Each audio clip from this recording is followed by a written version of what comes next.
Un nuevo destino, una nueva historia por contar. Estamos con un vecino de Las Heras, de profesión docente, entusiasta animador, creador de contenidos publicitarios y practicante de deportes extremos. Conocidísimo en el ambiente.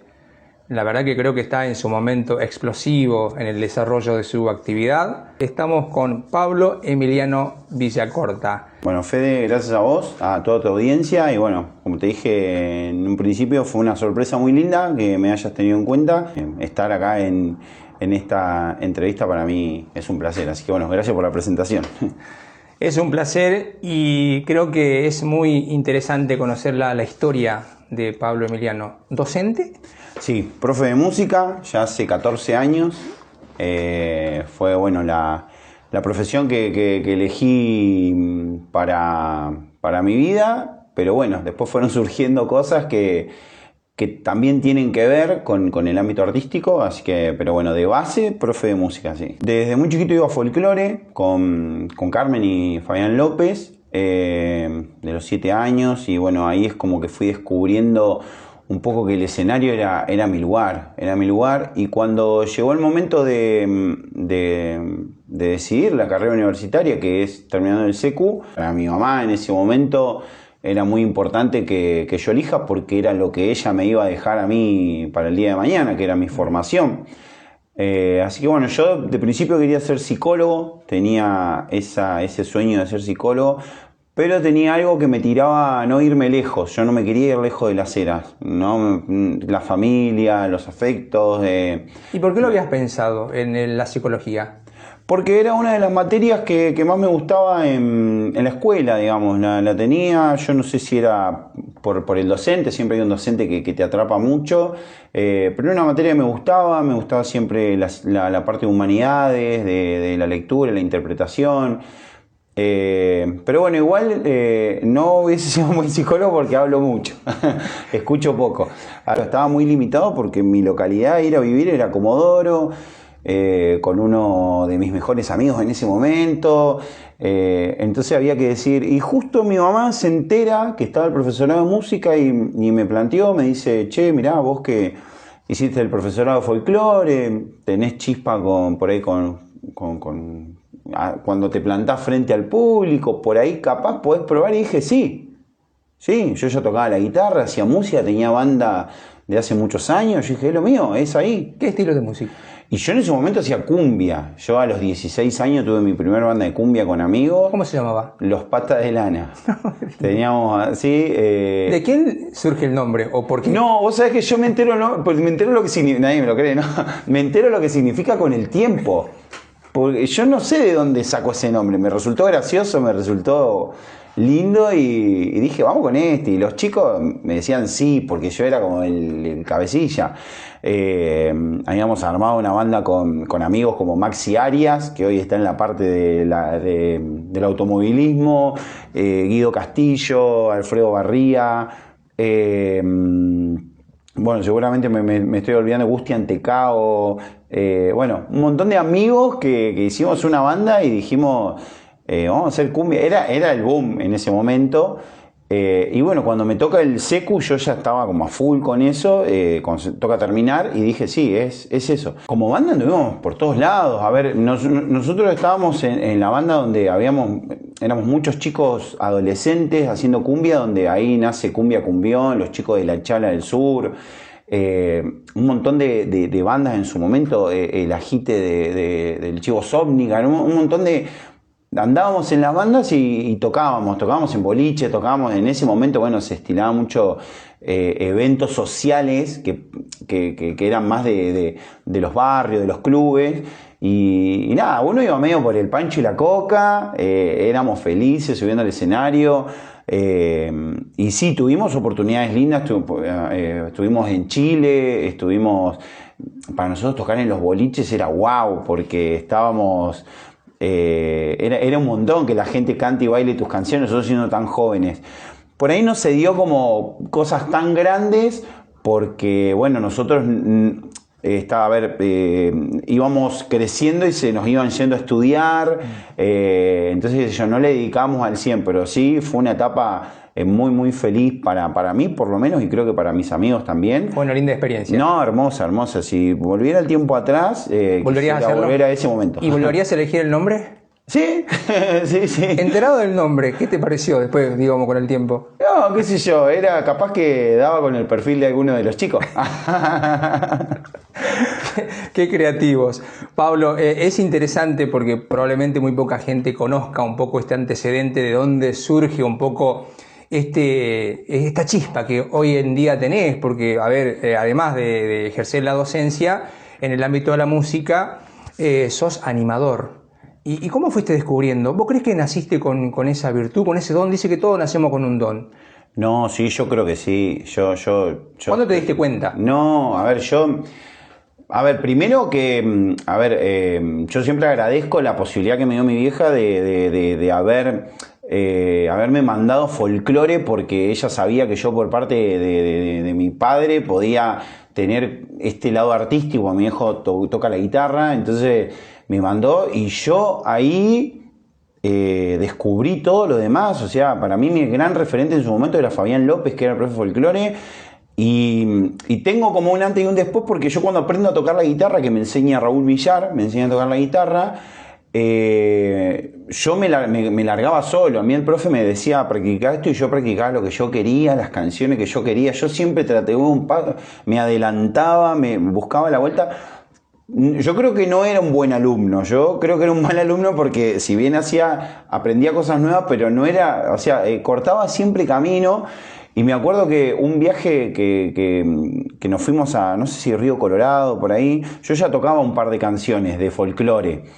Y no sé cómo, pero nuestro profesor se da cuenta en un momento que termina la peña, que estábamos 3, 4 alumnos, en cabecilla yo, cantando arriba del escenario. O sea, habíamos pedido unas guitarras prestadas, y no nos bajaban más. Y yo creo que nada, que una cosa te iba llevando a la otra, los viajes, estar rodeado de gente que vos admirás, cómo va su crecimiento desde lo cultural. Y yo creo que lo que había que hacerme a mí era como darme inspiración, que yo después, donde yo veía eso quiero para mí, yo le buscaba mi impronta, iba ahí. Después siempre dije que yo y hasta el día de hoy, nunca me considero bueno en algo. Pero sí tengo mucha cintura, soy muy crítico conmigo, pero no lo tomo como para frustrarme, sino porque agradezco haber sido así. Yo, incluso quizás hasta suena raro, pero yo siempre me consideré en la escuela, en todo un 8. Porque yo creo que el 8, cuando se saca un 7... bueno, está bien, y cuando saca un 10 se pone feliz, pero el 8, cuando vos te acostumbras a hacer un 10 siempre, cuando te sacás el 7 duele mucho. Y a mí me ha tocado hacer un 7 un montón de veces, y yo dije, che, tengo que ser un 8. Y cuando yo llego al 8, yo aprobé, igual que el 10, aprobé un poquito menos, pero anduve por ahí también. Y ahí te sentís cómodo. Y yo me siento cómodo, porque ahí es donde yo no me exijo al 100% a mí, y me permito disfrutar. Que creo que ese es el secreto. Hasta el día de hoy sigo eligiendo ser un 8, pero un 8 bien. O sea, hoy cuando me toca subir a un escenario, confío mucho en mí y no sobrepienso las cosas para en el escenario no volverme loco y tener esa... Yo creo que bueno, el escenario es mi casa, ¿no? Es mi cable a tierra, mi lugar. Pero cuando yo me subo, estoy muy relajado. Estoy muy relajado porque yo sé de que bueno, que va a salir bien. ¿Y dónde encontrás la confianza? ¿Según sea en la actuación o, por ejemplo, como animador? No, yo la confianza la encuentro como... Cuando me subo al escenario, no sé si yo creo, porque imagínate que yo me he subido a escenarios como Jesús María a tocar una apertura, a subirme al escenario con un alumno a tocar en un acto de la escuela, o cuando hemos ido a subir al escenario de la Plaza del Zócalo en México, y siempre tengo el mismo nervio antes de subir, pero a la vez la confianza.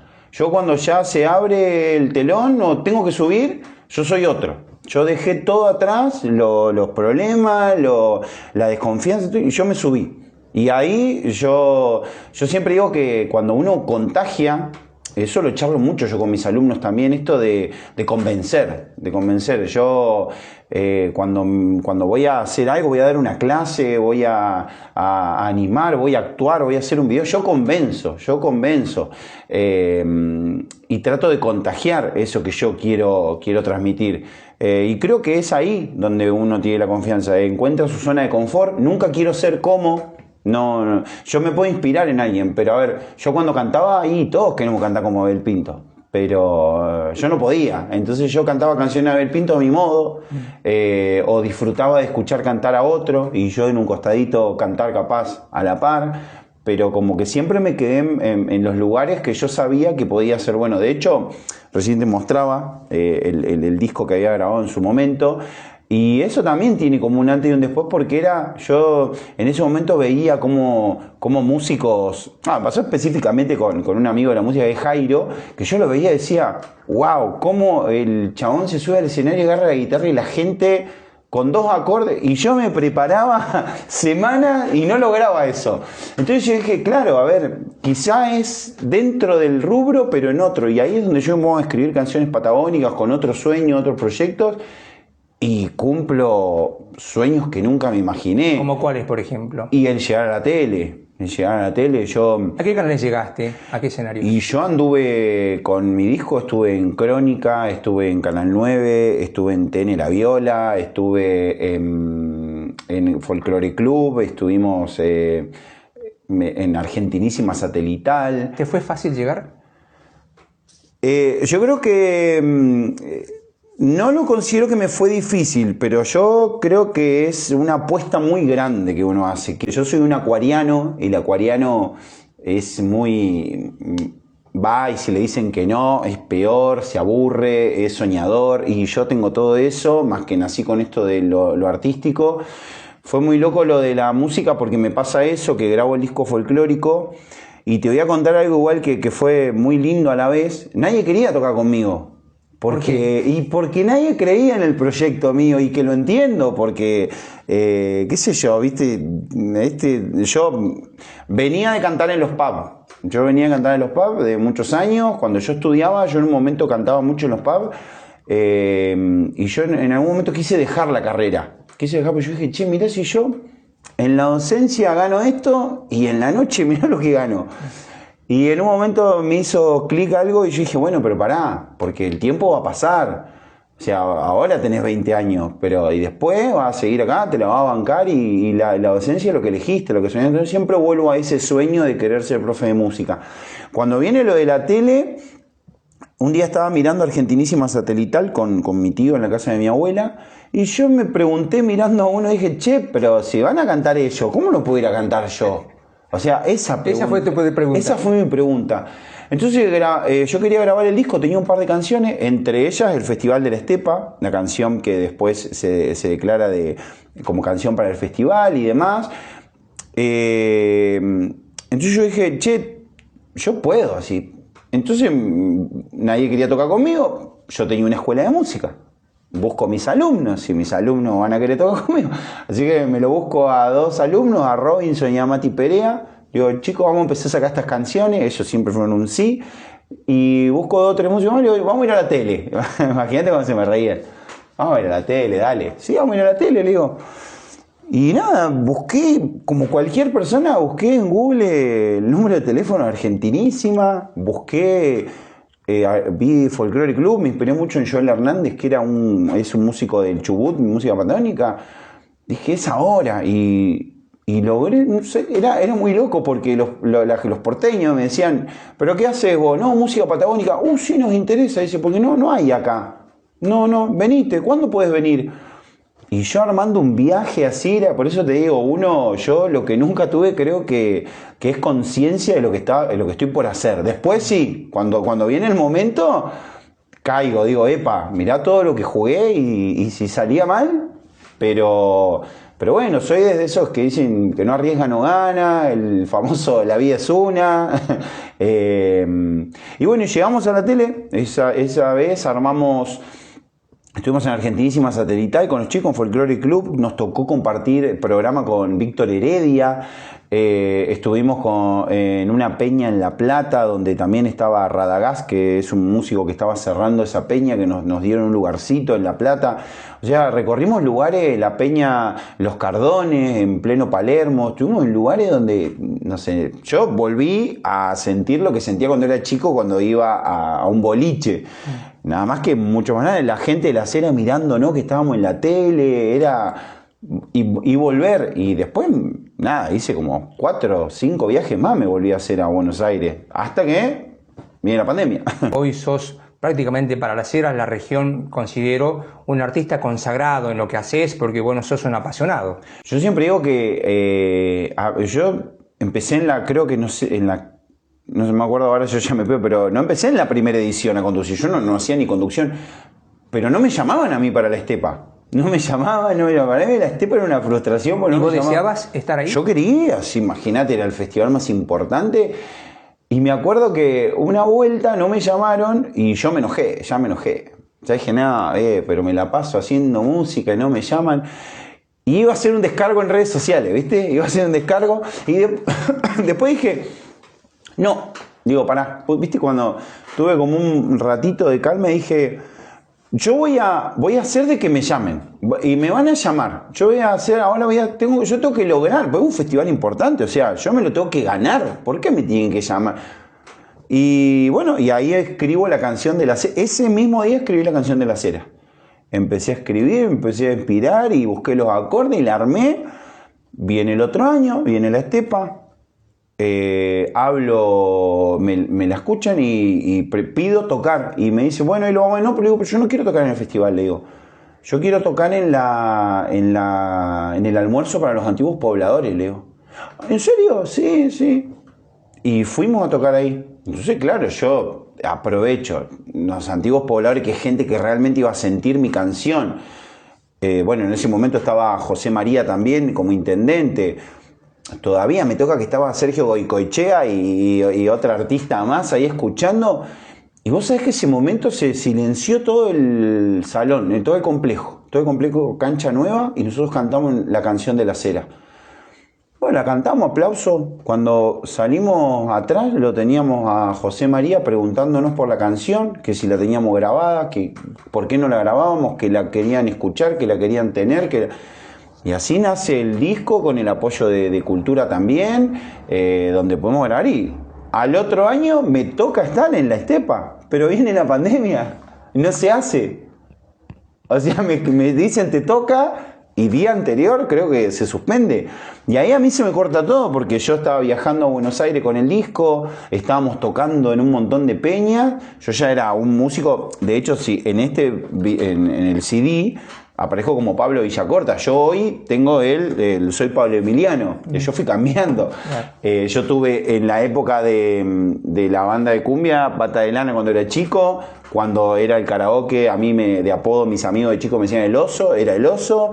Cuando empecé a hacer el disco folclore, Pablo Villacorta. Y hoy soy Pablo Emiliano. O sea, ¿Y con cuál te identificas más? No, con el Soy Pablo Emiliano. ¿Sí? Soy Pablo Emiliano. Sí, el Soy Pablo Emiliano es un personaje hermoso para mí es alguien... de hecho, bueno, yo hago mucha terapia con mi psicóloga y a veces le digo que me cuesta desprenderme de ese personaje, porque a veces es tanta la exposición que uno tiene que cuando sale a la calle cree que tiene que estar con el personaje constantemente. Y yo por ahí el que no me conoce tanto, yo soy más tranquilo que ese personaje, digamos, en el día a día. Entonces, pero es un personaje que adoro porque a mí me da mucha alegría. En cuanto a instrumentos, ¿con cuál de los instrumentos te sentís más cómodos o cómo fuiste encontrando un poco el lugar con el personaje, si se quiere? Y sí, bueno, eso está bueno porque a mí la música pasó de ser mi vida, porque yo tenía la escuela de música, eran más de 100 alumnos, profes que tuve durante 10 años. Ahora que la música pasa a ser como un cable a tierra de momentos de mi vida. Yo creo que me identifico mucho con la guitarra, pero con la guitarra para un asado. De hecho, hace poco, mirá, yo antes compartía muchos asados con amigos y era el que llevaba la guitarra, estaba horas tocando la guitarra. Y después, bueno, yo por mi trabajo se me complica mucho ir a los asados con amigos porque tengo eventos. Y hace poco justo fue el cumpleaños de la mamá de un amigo y yo salía a un cumple tarde y no alcancé a comprar regalo. Y yo dije, che, llevo la guitarra, o sea, capaz que es un lindo regalo que yo vaya con la guitarra. Y no sabés, toqué la guitarra. Volví como el tiempo a ese momento, me sentí cómodo. Yo le contaba a la mamá de mi amigo, le digo, mirá, hace un montón que no estaba tocando la guitarra y la verdad que es algo con la que me encuentro y canto un poquito y ya me hace bien. Pero bueno, en los shows como artístico tengo mi piano, que es como el piano de damas gratis, que es igual, es un poco... es parte del show, Yo en mi casa no estoy todo el día con el piano, solamente lo utilizo para los eventos, pero creo que es la guitarra, pero para acompañarme a mí, no para sorprender a nadie.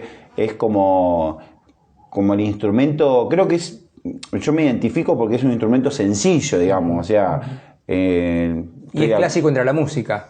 Sí, aparte yo puedo tocar folclore, cumbia, rock, canciones que a mis alumnos les gusta y me dicen, más o menos me la cantan y tocamos, no hay que hacer mucho más, hay que afinarla y salimos a tocar. Pero creo que la guitarra, sí. ¿Y cómo es el Pablo Emiliano docente, transmitiendo conocimiento, contenido, y ese Pablo Emiliano inspirador? Bueno, en la escuela me pasa que yo hace 14 años que trabajo en la docencia. Yo me recibí a los 22, pero yo trabajo hace más, porque ya cuando estaba en Comodoro, ya al segundo año de la carrera me habían dado trabajo ya como profe en los jardines, en las escuelas. En la escuela yo trato de lo mismo, como de contagiar a los chicos. Yo siempre digo, yo quiero ser ese profe que yo siempre quise tener o ese profe que a mí me inspiró. Que yo quería que cuando llegaba me ponía contento y cuando se iba le decía chao y no quiero ver la otra semana. ¿Tuviste ese profesor en tu vida? Sí. Y por ejemplo, me pasa mucho que hay un profe que quizá hoy capaz que ni se lo espera, ¿no? Pero para mí hay un profe Pablo Romanud, que me dio formación ética, no sé por qué, pero a mí esa materia me encantaba. O sea, tuve profes muy buenos, todos mis profes fueron buenos. Pero esa materia a mí tenía algo. Yo no sé si era su forma de dar la clase, si eran los temas que hablábamos, pero a mí esas clases me fascinaban, Yo arranco a las 7:30 de la mañana. ¿De qué nivel estamos hablando? ¿Qué nivel? Yo de cuarto, quinto, sexto y séptimo. Yo tengo nenes de 10 años hasta los chicos adolescentes de 12 años, digamos. Entonces... qué sé yo, con cuarto. Bueno, hoy, por ejemplo, estoy como subiendo un poquito más de contenido de mis clases, donde aparezco yo. Yo pongo, cuando vamos a cantar, pongo mi cámara que me apunta a mí y muestro cómo cantamos y cosas que van surgiendo en la clase, cómo se van dando. ¿Cantaste la Marcha Islas Malvinas? Estuvimos cantando Marcha, claro, y por ahí lo hago porque por ahí los papás, a mí me pasa mucho que los chicos en el aula cantamos y cuando llega el momento del acto me inhiben. Y yo, pucha, si los hubieran visto en el aula los papás como cantaron ese día. Entonces tengo esa posibilidad. Pongo la camarita escondida. ¿Y qué me pasó? Yo empecé a subir ese contenido a TikTok. Y después en el aula trato de contagiar. Si yo quiero que canten, soy el primero que canta. Si yo les digo que del error se aprende. Trabajo muchísimo en los chicos de la confianza. Yo le digo, me sorprendo yo a fin de año y me frustro un poquito cuando me di cuenta de un alumno que capaz que era calladito, no sé qué, y un día lo vi dibujar, porque justo le vi una hoja y tenía un dibujo hermoso. Yo digo, ¿cómo no lo vi, no me lo contó, no me lo dijo? Entonces yo trato de decir eso, que no diga, no, yo no canto porque ya está ese alumno que ya va a canto y canta bien y usted lo escuchó a él. Nosotros cantamos todos juntos en el aula, todos. Imagino, Pablo, que también te ves como identificado en muchos de esos rostros, ¿no? De esas edades en las que vos en algún momento tenías esa idea de estar en un acto de la escuela, cantando, haciendo, digamos, lo que sos hoy un poco. Sí, de hecho yo trabajo en una de las escuelas que trabajo, es la que yo hice mi primaria. ¿En cuál escuela? En la 53. Yo trabajo en 64 y 53. Igual he trabajado en casi todas, pero yo hoy me toca y a veces paro un minuto y digo, che, pensar que que yo estaba sentado ahí. ¿Sos consciente de eso? Pocas veces, pero cuando me doy cuenta, cuando me hace clic, se los digo a los chicos. Yo me sentaba ahí. Y yo ahí me mandaron una nota en el cuaderno, ahí aprobé, ahí desaprobé, ahí tuve mis amigos, ahí tuve mis compañeros. De hecho, me pasó trabajar con mis propios docentes, qué sé yo, cosas muy lindas me van pasando con el tiempo de darme cuenta que son los hijos de mis compañeros. Nada, yo creo que yo soy un agradecido de los ambientes donde trabajo. Se egresan mis alumnos a los 12 años del séptimo y me vuelven a llamar para las chicas para sus 15 años. Es como, che, se siguen acordando de mí. Entonces me pasan cosas muy lindas a mí en lo que yo hago. Yo tengo un público bastante amplio, digamos, de gracias a Dios, ¿no? Que me elige, porque a veces incluso hasta me sorprendo. No sé, yo empecé... Lo que pasa es que yo lo de la locución, yo lo intenté cuando era más chico, pero bueno, era como muy joven, yo creo, para hacerlo, y era mucha responsabilidad. Además que había otro tipo de conductor, porque los tiempos cambiaron. O sea, antes era alguien que tenía un léxico por ahí un poco más adaptado, una voz, una presencia. Imagínate yo que aparezco de chupines, zapatillas, saltando con un piano e incluso hasta de anteojo de sol aparezco a veces. El público son mis exalumnas que cumplen 15, mis exalumnos que hacen sus 18, mis amigos que se van a casar, los egresados. Ahora este año, gracias a Dios, creo que tengo entre 9 y 10 egresos con los chicos de Elche Momento, que fue muy lindo para mí saber de que me mandaron un mensajito y me decían, che Pablo, los chicos te eligieron a vos. Yo termino de trabajar al mediodía y yo después veo qué hago en mi día. Yo he cambiado un montón de hábitos. Yo soy una persona, te lo decía antes de comenzar la nota, yo hoy tengo hábitos más saludables, tengo una pulsión de vida tremenda, que es la del salir a correr, la de entrenar, la de proyectar, la de no... Bueno, de hecho, voy mucho a terapia como para bajar un poco, porque soy una persona que por ahí no disfrutaba tanto el momento, porque ya quería como pensar, bueno, ya está, hice esto, ahora con qué vamos. Y ahora estamos bajando un cambio y eso está bueno porque nada, hay que darse también el momento de disfrutar y bajar un cambio. En esos días normales de Pablo está el deporte, animado también al deporte convencional, pero también a deportes extremos. ¿Cómo te fuiste animando? Cuando yo era chico, el único deporte que había básicamente era el fútbol. O sea, no eras bueno para el fútbol, no eras deportista. O sea, era así. De hecho, hace unos días un amigo me manda unas fotitos de un álbum cuando éramos chicos y me mandan a mí y nos reíamos, ¿viste? Porque yo era del banco, tenía amigos que jugaban muy bien, pero yo iba, no faltaba partido. Y en cierta forma fue muy frustrante también, porque cuando no te ponían, era como, che, encima te fue a ver tu vieja, te fueron a ver y no te pusieron, y ya era medio, y te ponían cuando ya el partido estaba bien. Lo mío, evidentemente, era por otro lado, no era por el deporte, pero bueno, eran otros tiempos, otra época, era el fútbol. Bueno, el fútbol, o es la música, muy bueno. Lo que pasa es que para la música tenías que hacerlo de más grande. Para el deporte tenías que ser de pibito y rompiéndola.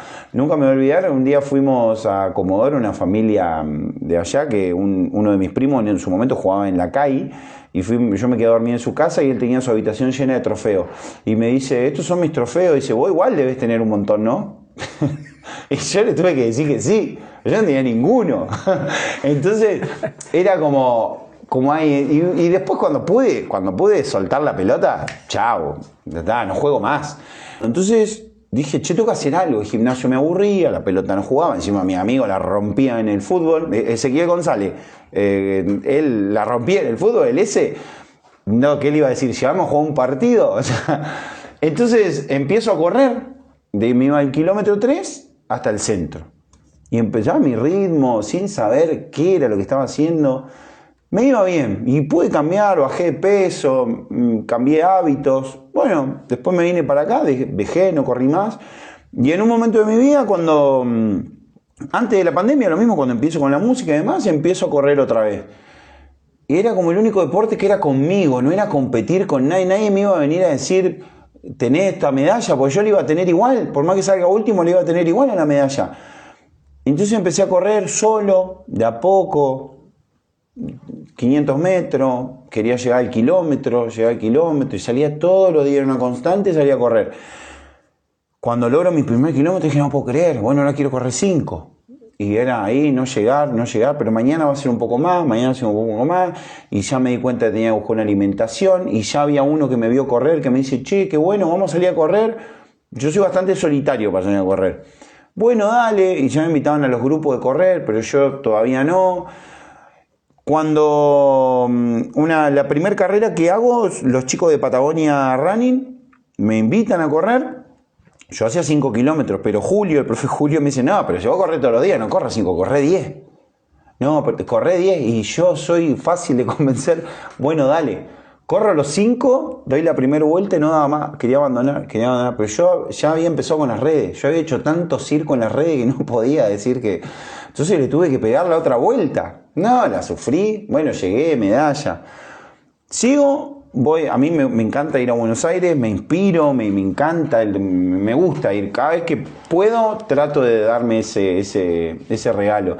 Y miro que existe la media maratón de Buenos Aires. Y era correr en Buenos Aires. Yo dije, es el lugar que me encanta ir corriendo. Pero eran 21 kilómetros. Digo, hay que correrlo 21 kilómetros. Entonces empiezo, me busco un entrenador, me empiezo a preparar, empiezo a subir a las redes, pero a mí me gusta ponerme objetivos. Esto fue en abril, esto se corría en agosto. Pero antes veo que está la carrera de New Balance, un 21K de New Balance. Bueno, hago la fiesta de la estepa, me preparo, me voy a Buenos Aires y corro los 21K de New Balance.